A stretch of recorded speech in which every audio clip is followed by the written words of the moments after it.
This Nutra Crush shake here, which is the one you have between lunch and dinner, is by far the best. This is the one I'm having right now. It's just so freaking good. It just tastes like some kind of candy or something, but it's good. Like, I like Alabama Living magazine. This comes like quarterly or monthly or something like that. I think quarterly or something like that. But why can't all the stuff we get through the mail now, why can't they just get our email address that they send you out, like the coupon books that we get quarterly or whenever they come out too? Why can't they just send you a thing saying, you know, here in a year we're gonna stop and transition over to digital, and then like, hey, we want you to submit your email address, and then we'll send you an email in place of a physical magazine that's probably gonna go in the trash anyway, or at least within the first 30 minutes you get it, and save some paper and time.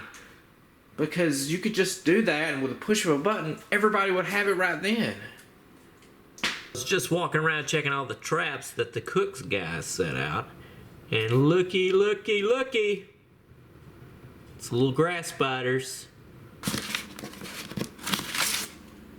Oh my God. It says 475 here. Bonus, filter, 6-count K-cup pod variety. This has got to be a mistake. Gotta be.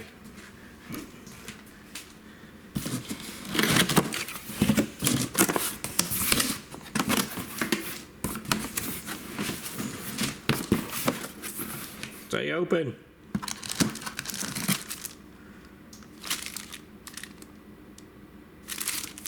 Oh, wait a minute. No. There's the filter.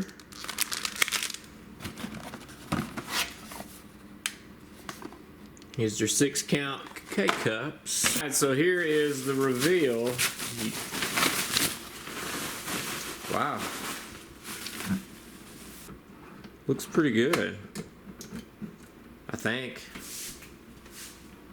And it's brand new. This is crazy. I have no idea where this come from. I've looked. It came direct from Keurig, so I don't know if they sent me this to review as a product review. I've never been on Keurig's site to register anything or to put my email address in, but it comes straight from them. They misspelled my first name. The address is separated where normally it's the word that's together. So this had to come from somebody that was just not me. It didn't come from me. Because the name's misspelled, the address is kind of incorrect because they're two separate words instead of one unified word together. I'm not going to tell you what that is, but this is insane. Why would somebody send me this without sending me anything in return? Look, and it's even got, it come with, I am so confused. But it came with this, and reading through the instructions, what it says to do is fill this up with water, this bulb here, this little rubber bulb. And then you set this into the Keurig here, which will take that insert out, I think, but you'll set that into that, and then you lower this and lock it like 5 or 6 times, and that knocks all the debris out from the needles up in here or whatever, and you take it out and then dump it. And so all the coffee grinds that get up in that needle there and clog that up comes out into this bulb, and you just rinse it out, and that's your maintenance. Didn't even know that was a thing. So I guess today's vlog is going to be about assembling a Keurig 2.0 K475.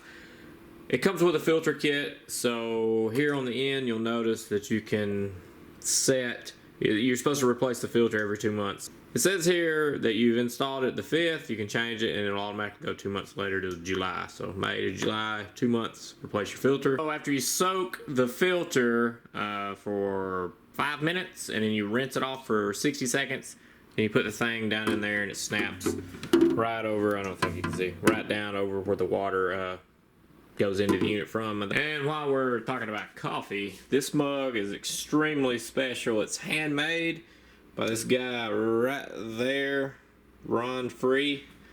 Makes super awesome mugs, but God, they're expensive, but completely handmade. The whole thing's handmade, so they're extremely awesome. I don't use them to drink out of. I just have this as an existing thing, and I got it used for like a fraction of the price as well. But I do know the guy, so be sure to check him out for some really cool artistry stuff. I mean, I like the little Mad Cat design thing there, but his stuff gets badass. Yes! Total success rate, and boom. Total height there. I was able to go all the way back. So yeah, I'm totally satisfied with this.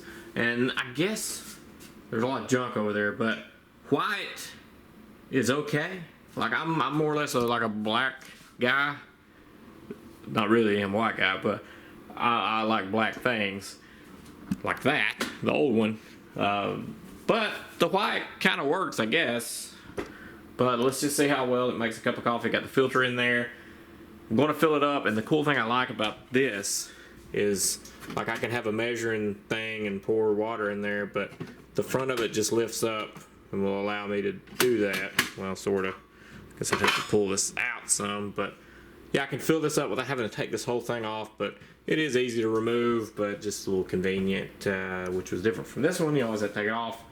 Filter, I can use tap water now instead of fridge water, which I was having to use for that. These filters cost a lot. Filters in there are cheap. Plugged in, first time I'm hitting power right now.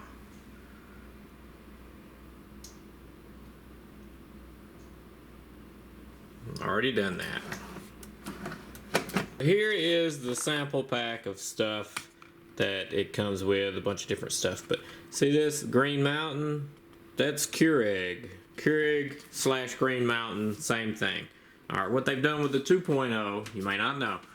But up in here, somewhere up in there, there's a little sensor that will actually read the rim of this. And I think it's a color code thing. It reads the color of it or something. But your generic K-Cup like that, which kind of has this thing on the back, which is really neat in itself. But this would not work right now in that.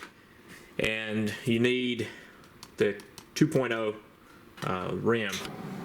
Well, it's done. Could have totally went more than that. Damn it. Ooh, she's piping hot.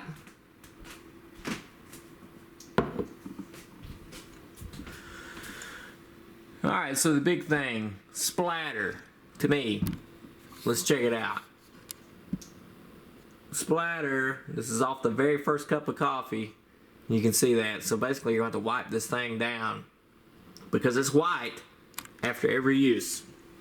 That's a downside. I don't know if you can see the LED light in the water tank, but man, that just looks clean. That's a clean light temp there. It's probably I guess that's 6,000 K or something Kelvin. Temperature there on that light probably, I don't know, but it looks clean. I love that color light. Let's get down to the panel, get down to business. Under settings, we got language clock, which you can actually change the display to analog or digital. We'll leave it digital.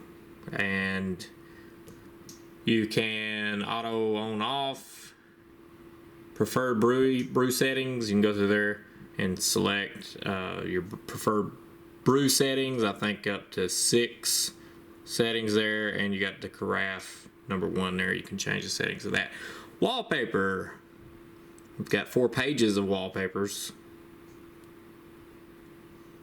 Temperature. You can change your temperature from high down to low, which is cool because I hate burning my mouth when I put them in these nice insulated mugs, so I'd probably go halfway on that one. High altitude. Apparently that's a big thing. Water filter reminder. I've got mine set, so should remind me in 2 months. And then restore your factory settings. And boom, that's it. That's not bad. I'm digging it. Look at this little $6 fountain go. Isn't that crazy? full sunlight, man, this thing pumps up some water.